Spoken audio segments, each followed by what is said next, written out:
إن الحمد لله نحمده ونستعينه ونستغفره ونعوذ بالله من شرور أنفسنا ومن سيئات أعمالنا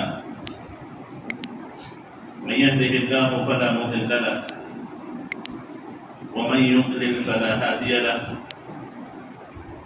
وأشهد أن لا إله إلا الله وحده لا شريك له وأشهد أن محمدا عبده ورسوله صلى الله عليه وعلى آله وصحبه وسلم تسليما كثيرا يا أيها الذين آمنوا اتقوا الله حق تقاته ولا تموتن إلا وأنتم مسلمون يا أيها الناس اتقوا ربكم الذي خلقكم من نفس واحدة وخلق منها زوجها وبث منهما رجالا كثيرا ونساء واتقوا الله الذي تساءلون به والأرحام إن الله كان عليكم رقيبا يا أيها الذين آمنوا اتقوا الله وقولوا قولا سديدا يصلح لكم أعمالكم ويغفر لكم ذنوبكم ومن يطع الله ورسوله فقد فاز فوزا عظيما أما بعد فإن خير الكلام كلام الله وخير الهدى هدى محمد صلى الله عليه وآله وسلم وشر الأمور محدثاتها وكل محدثة بدعة وكل بدعة ضلالة وكل ضلالة في النار. قال الله جل شأنه في كتابه المجيد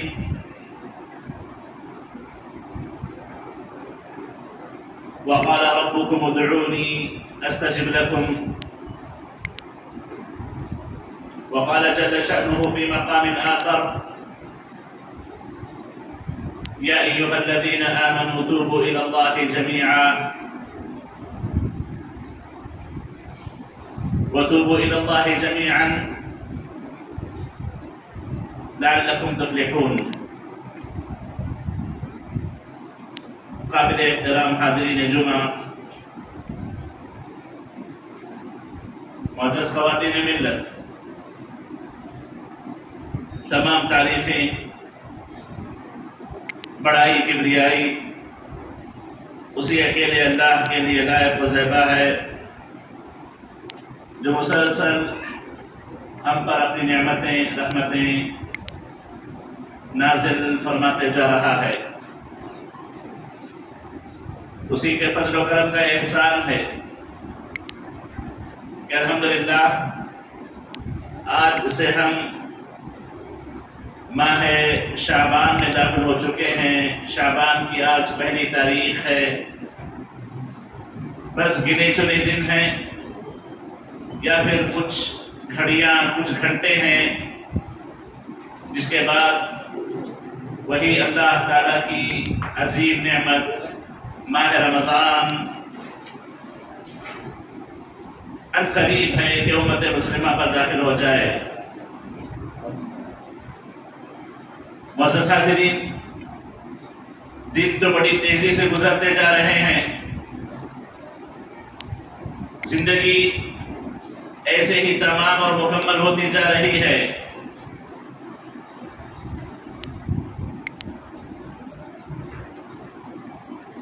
معزز حاضرین، کامیاب وہ ہے جس نے اپنی زندگی کو غنیمت سمجھا، آخرت کا توشہ اس نے تیار کر لیا. بدنصیب وہ ہے جس نے زندگی کے گزرتے ہوئے ان گھڑیوں میں آخرت کے لیے کوئی تیاری نہ کی. اللہ سے تعلق قائم رکھنا یہ ہماری زندگی کی حقیقت ہے، اور اللہ تعالیٰ سے تعلق کاٹ لینا یہ ہماری زندگیوں کے بے برکتی کی نشانی ہے. اور اللہ تعالیٰ کا وعدہ ہے کہ اللہ تعالیٰ اپنے بندوں کی پکار کو سنتا ہے، ان کی دعاؤں کو قبول کرتا ہے، ان کی مانگی ہوئی چیزیں عطا کرتا ہے۔ اور اللہ تعالیٰ کی بندوں کی دعا کی قبولیت کی مختلف شکلیں ہیں۔ ایک یہ ہے کہ جو مانگا اللہ نے اسے دے دیا۔ دوسری شکل یہ ہے کہ اللہ تعالیٰ نے مانگی ہوئی چیز کسی مصلحت کی خاطر نہ دی، اسے نہ عطا کی، اس کے بدلے میں اللہ نے کسی مصیبت سے، کسی آفت سے اسے بچا لیا۔ کبھی یہ بھی ہو سکتا ہے کہ اللہ تعالیٰ نے اس کی آخرت کی کامیابی کی خاطر اس کی مانگی ہوئی چیز بھی نہ دی ہو، آزمائشوں میں بھی اسے رکھا ہو، اور اس کی دعاؤں کو اللہ نے آخرت کا ذخیرہ بنا دیا ہو۔ سچے دل سے مانگی گئی دعائیں عمل صالح کے ساتھ اللہ سے کی ہوئی دعائیں کبھی ضائع نہیں ہوتی، کبھی رد نہیں ہوتی۔ اللہ تعالیٰ ان دعاؤں کو بیکار نہیں کرتا۔ ہاں، اگر وہی دعائیں بے دلی سے مانگی جائیں، توجہ نہ ہو، دعائیں مانگتے ہوئے انسان کی توجہ، انسان کا دل کسی اور طرف لگا ہو، یا دعائیں تو مانگے لیکن گناہوں کو نہ چھوڑا ہو، گناہ پر گناہ کرتے جا رہا ہو،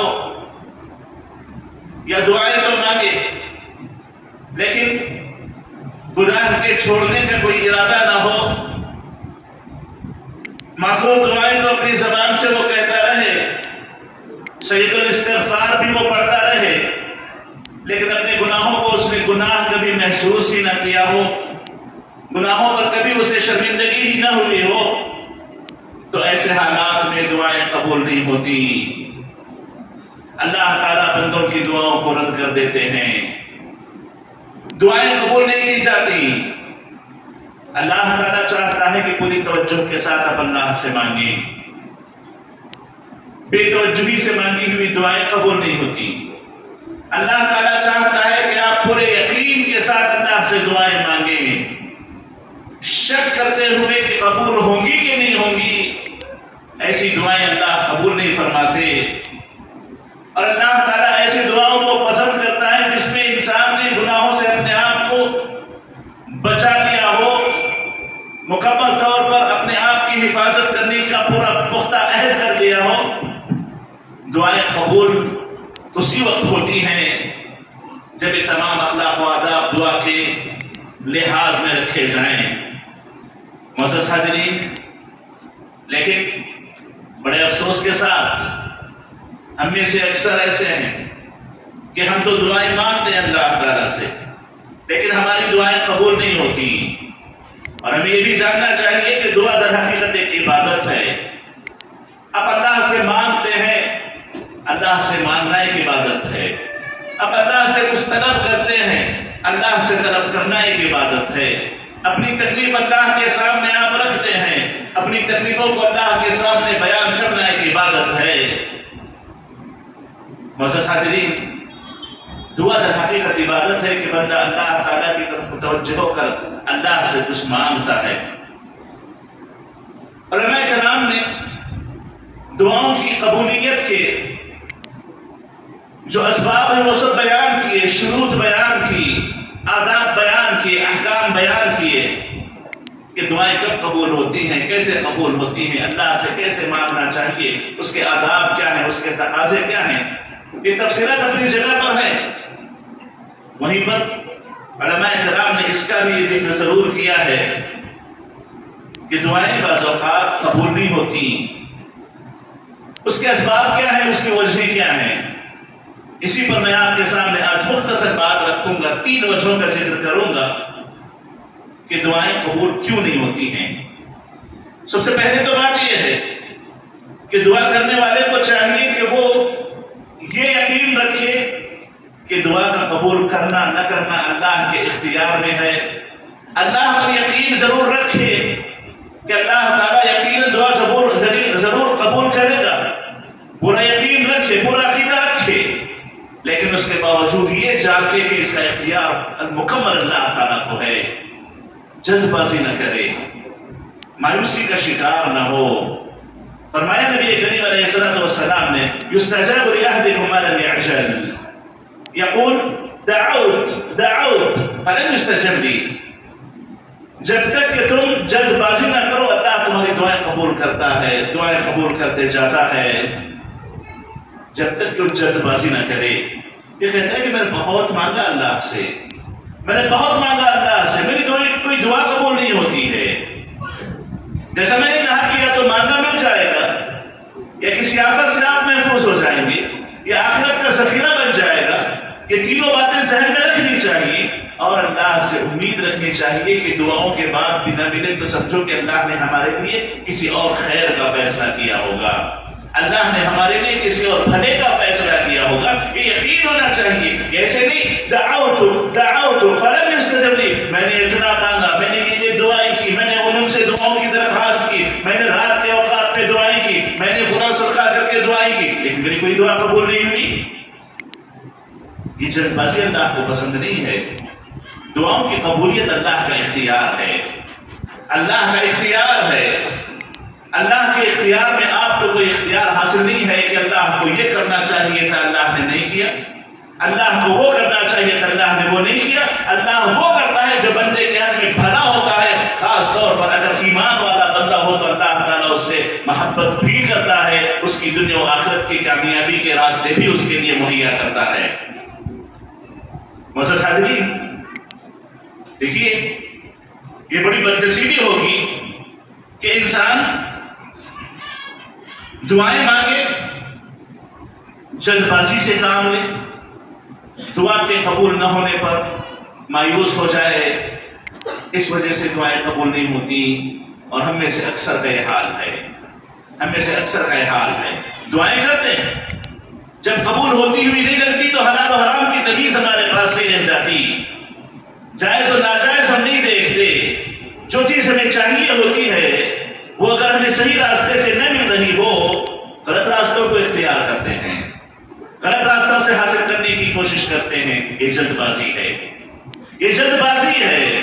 اللہ پر یقین رکھیں کہ اگر اس نے یہ چیز آپ کے حق میں لکھ دی ہے تو کوئی اسے روک نہیں سکتا، اور اگر وہ آپ کے حق میں نہ لکھی ہو تو کسی طریقے سے آپ حاصل نہیں کر سکتے، کیونکہ مکمل اختیار اللہ تعالیٰ کو حاصل ہے۔ یہ پہلی چیز۔ اور دوسری چیز، معزز حاضرین، بندہ دعائیں کرتا ہے، اسے چاہیے ہوتا ہے کہ اس کا کوئی کام آج ہو جائے، کہ کل ہو جائے، کہ ایک مہینے میں ہو جائے، اس کے اپنے حساب سے ایک کیلکولیشن اس کے اپنے ہوتے ہیں کہ فلاں وقت تک فلاں کام ہو جانا چاہیے، خوب مانگتا ہے، خوب کوشش کرتا ہے، لیکن اسے نہیں ملتا اور مایوس ہو جاتا ہے۔ اسے نہیں پتا، ہو سکتا ہے اس کی تاخیر میں اس کے لیے کوئی خیر اللہ نے چھپا رکھا ہو سکتا ہے دعا کی قبولیت کی تاخیر اس کی دنیاوی کسی فائدے کی خاطر ہو یا اخروی کسی فائدے کی خاطر ہو۔ عام طور پر اللہ تعالیٰ کی یہ تقدیر ہوتی ہے کہ دعا کرنے والے کی مصلحت کو، دعا کرنے والے کے فائدے کو سامنے رکھتے ہوئے اللہ تعالیٰ کبھی جلد عطا کرتا ہے، کبھی تاخیر سے عطا کرتا ہے۔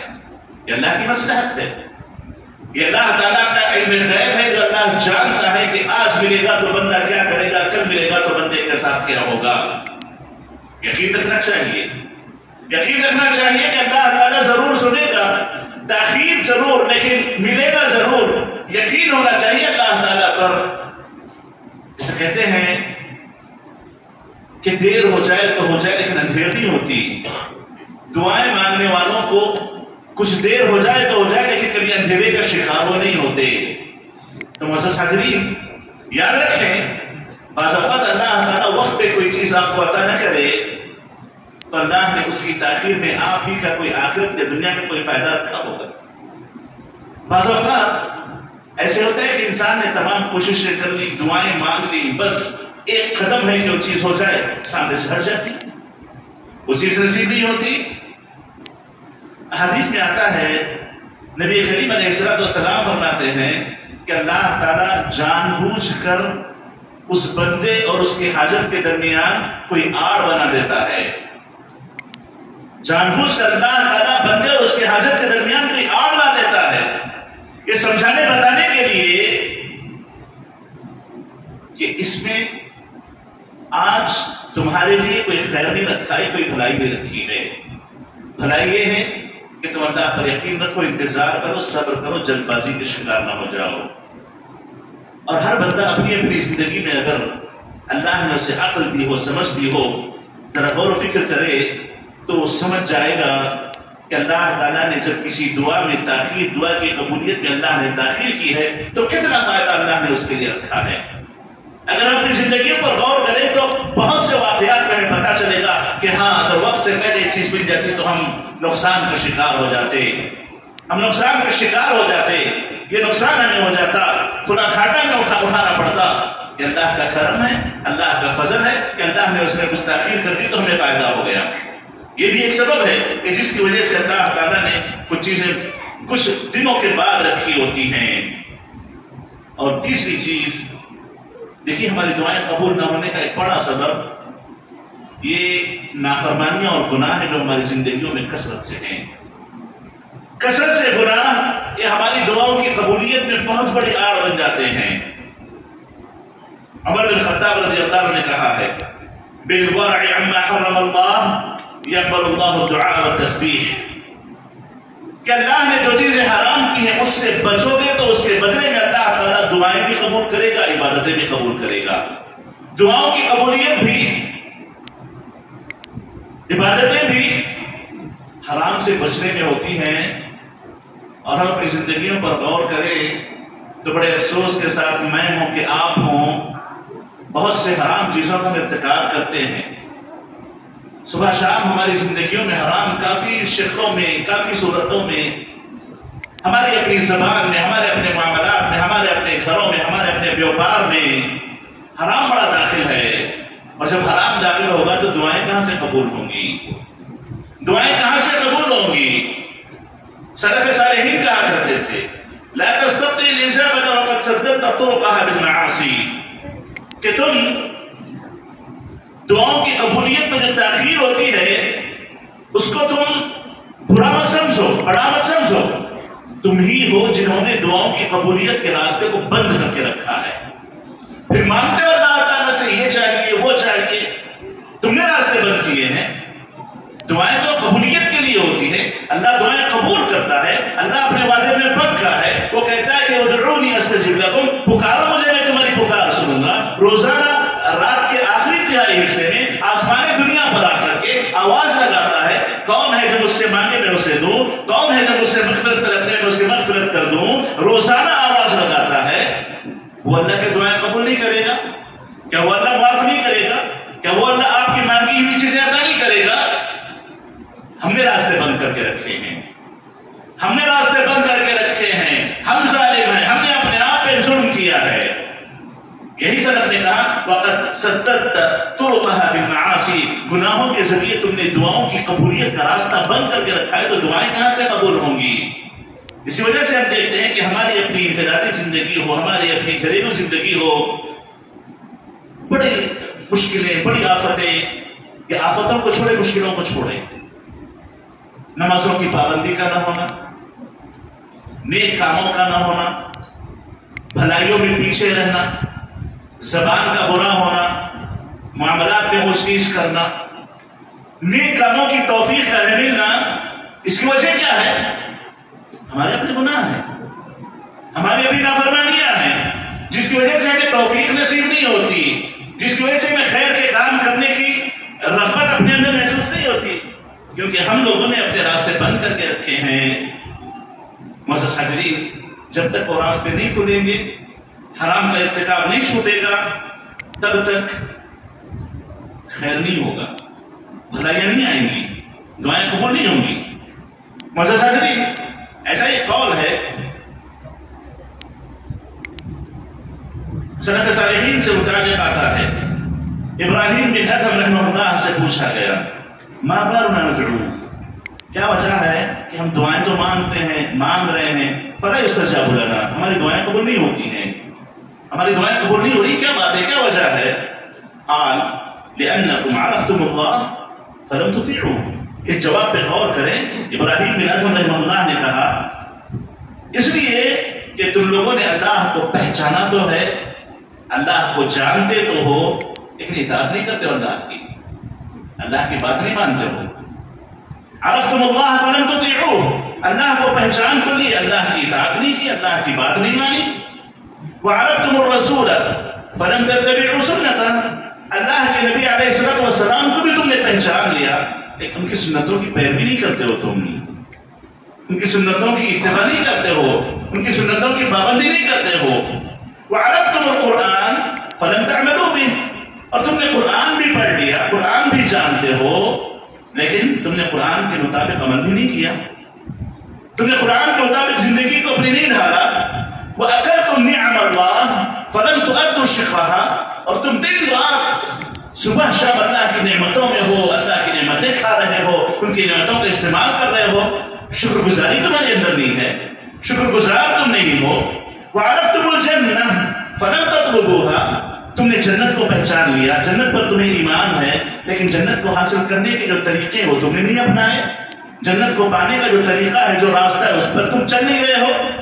وَعَرَفْتُمُ النَّارَ فَلَمْ تَهْرُبُوا مِنْهَا، تم لوگوں نے جہنم کو بھی سن لیا، جہنم کو جان لیا، لیکن جہنم کے راستے پہ چل پڑے ہو، جہنم کے راستے سے دور نہیں جاتے، جہنم کے راستے ہی پہ لگے ہو۔ وَعَرَفْتُمُ الشَّيْطَانَ فَلَمْ تُحَارِبُوهُ وَوَافَقْتُمُوهُ، اور تم نے شیطان کو بھی پہچان لیا کہ وہ تمہارا دشمن ہے، لیکن تم نے شیطان سے بھی دشمنی نہیں کی، تم نے اس کو اپنا دوست بنا رکھا ہے، تم اس کے برابر برابر رہتے ہو، اس کی اتباع کرتے ہو، اس کی بات مانتے ہو۔ وَعَرَفْتُمُ الْمَوْتَ فَلَمْ تَسْتَعِدُّوا لَهُ، تم کو موت بھی پتا ہے کہ ایک دن مرنا ضرور ہے، سب کو مرنا ہے، لیکن موت کی کوئی تیاری تمہارے پاس نہیں ہے، موت کے لیے کوئی تیاری تم نہیں کرتے ہو۔ وَدَفَنْتُمُ الْأَمْوَاتَ فَلَمْ تَعْتَبِرُوا، اور تم نے اپنے ہاتھوں سے میتوں کو دفن کیا ہے، کئی تدفین میں تم جنازوں میں تم حاضر رہے ہو، لیکن تم نے کوئی نصیحت حاصل نہیں کی، تم نے کوئی نصیحت حاصل نہیں کی۔ وَتَرَكْتُمْ عُيُوبَكُمْ وَاشْتَغَلْتُمْ بِعُيُوبِ النَّاسِ، تم نے اپنی غلطیاں چھوڑ دی، اپنے اندر ہزار غلطیاں تم رکھتے ہو، لیکن دوسروں کی غلطیوں سے تمہیں مشغلہ ہے، دوسروں کی غلطیوں میں تم مشغول ہو، اپنی غلطیوں کی طرف تمہاری نظر نہیں ہے۔ کہاں دعائیں قبول ہوں گی؟ یہ وجہ ہے دعاؤں کے قبول نہ ہونے کی، یہ وجہ ہے دعاؤں کے قبول نہ ہونے کی۔ غور کرے کہ جو اسباب ابراہیم بن ادھم رحمہ اللہ نے کہے، بڑے افسوس کے ساتھ شاید بلا کسی استثناء کے، بلا کسی ایکسپشن کے، ہم سب اس میں شامل ہیں، ہم سب اس میں شامل ہیں۔ ہم نے قرآن جانا، ہم نے حدیث جانی، ہم نے اللہ پہچانا، اللہ کے رسول پہچانے، ہم نے جنت جانی، ہم نے جہنم جانی، ہم نے موت دیکھی، ہم نے اپنے ہاتھوں سے مردوں کو دفن کیا، لیکن کوئی عبرت نہیں، کوئی بھلائی نہیں، کوئی خیر نہیں۔ دعائیں کہاں سے قبول ہوں گی؟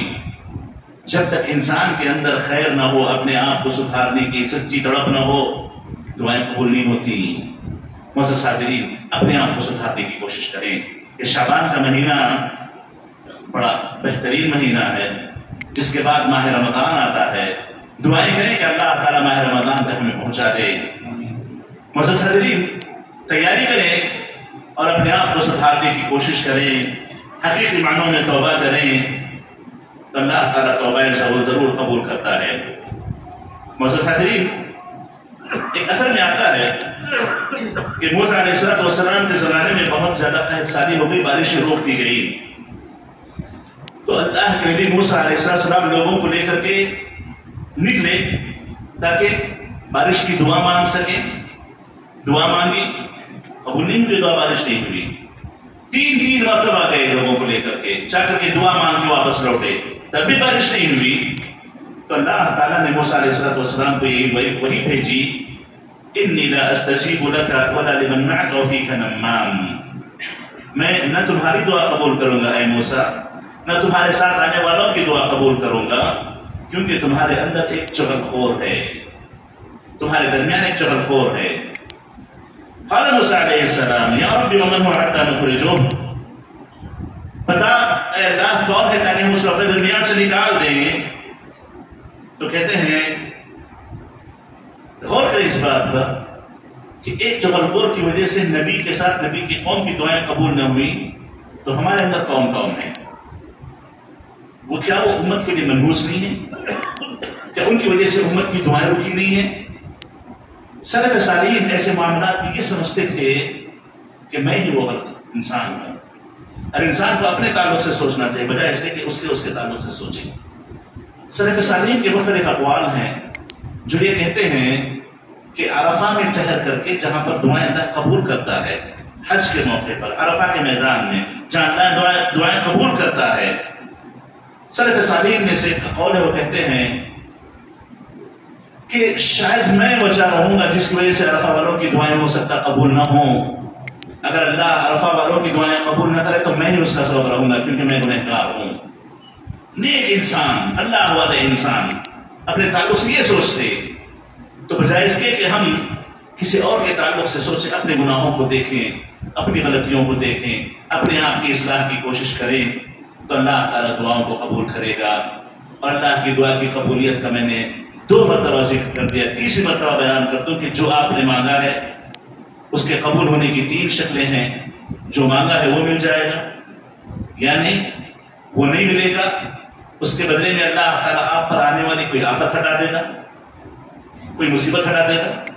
اور اگر دعا کے باوجود بھی چیز نہ ملے، آفتوں پر آفتیں ہوں، تو یقین رکھو کہ اللہ تعالیٰ انشاءاللہ اس کو ذخیرہ بنا رہا ہے آخرت کا. آخرت میں وہ دعائیں آپ کے کام آئیں گی. شرط یہ ہے کہ آپ اپنی دعا میں سچے ہوں، اپنے عمل میں پکے ہوں، اپنے آپ کو شریعت کے مطابق زندگی گزارنے والے بنا کے رکھے ہوں. اللہ تعالیٰ سے دعا ہے کہ اللہ تعالیٰ ہمیں اپنے گناہوں سے توبہ کر کے اپنے آپ کی اصلاح کرنے کی توفیق نصیب فرمائے.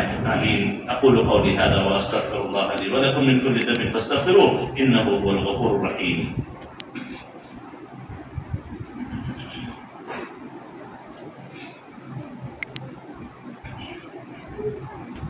الحمد للہ رب العالمین والصلاة والسلام على نبينا محمد وعلى آله وصحبه أجمعين ومن تبعهم بإحسان إلى يوم الدين. أما بعد. معزز حاضرین، شعبان کا مہینہ داخل ہو چکا ہے.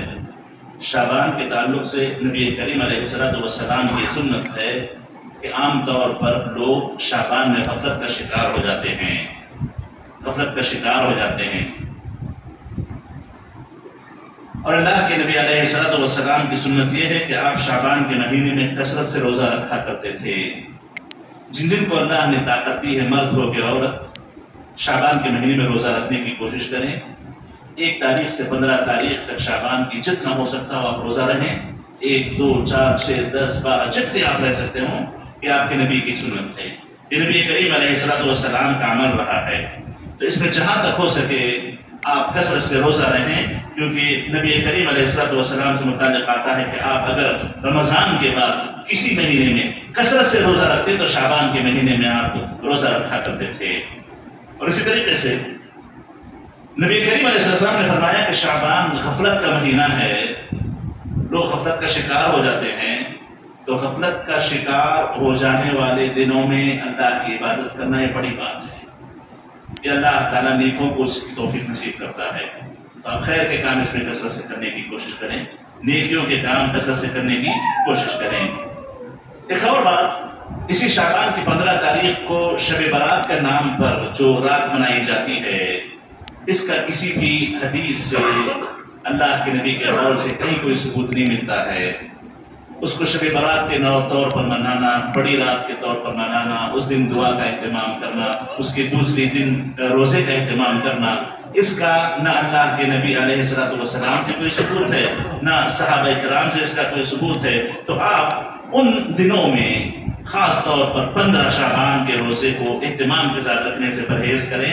اس سے پہلے آپ رہ جائیں کوئی بات نہیں، زندگی میں جب آپ رہیں کوئی بات نہیں، لیکن خاص طور پر اس دن روزہ رہنا نیکی سمجھ کر، سنت سمجھ کر، عبادت سمجھ کر، یہ غلط ہے، یہ بدعت ہے، شریعت میں ناجائز عمل ہے. اس سے پرہیز کریں. اس رات کو خاص طور پر عبادت کرنا، اس کے دوسرے دن خاص طور پر روزے رکھنا، اس کا شریعت سے کوئی ثبوت نہیں ہے، اور جس کا شریعت سے ثبوت نہ ہو وہ عبادتیں نہیں کی جاتی. ایک اور بات یاد رکھیں کہ دیکھیں رمضان کا جب ابتدا ہوتی ہے تو شعبان کے آخری دن روزہ رکھنے سے اللہ کے نبی نے منع کیا. جیسے 29ویں شعبان کو لوگ چاند کی تلاش کرتے ہیں، چاند دکھائی نہیں دے مثال کے طور پر، دوسرے دن 30 شعبان ہوتی ہے، اس کے بعد ایک رمضان آنے والا ہوتا ہے، تو 30 شعبان کا روزہ منع ہے، 30 شعبان کا روزہ منع ہے. تو ایسی صورت میں 30 شعبان کا روزہ نہیں رکھنا چاہیے. چاند نہ دکھے اطمینان سے افطار کر لیں، آپ روزہ نہ رہیں، ایک رمضان کا روزہ شروع کریں. آخری بات یہ ہے کہ دیکھیے شعبان چونکہ آخری مہینہ ہے، اس کے بعد رمضان آنے والا ہوتا ہے، تو جس کسی آدمی کے روزے قضا موجود ہوں، گزشتہ سالوں میں وہ قضا نہ اس کے روزے کچھ چھوٹ گئے ہوں، تو اسے تو اب تک رہ جانا چاہیے تھا، اسے اب تک رہ جانا چاہیے تھا. لیکن کچھ بھی اگر باقی رہ گئے ہوں تو اس مہینے میں مکمل کر لیں، کیونکہ آپ کو اختیار نہیں ہے کہ گزشتہ رمضان کے روزے اس رمضان سے آگے آپ بڑھا کے رکھیں.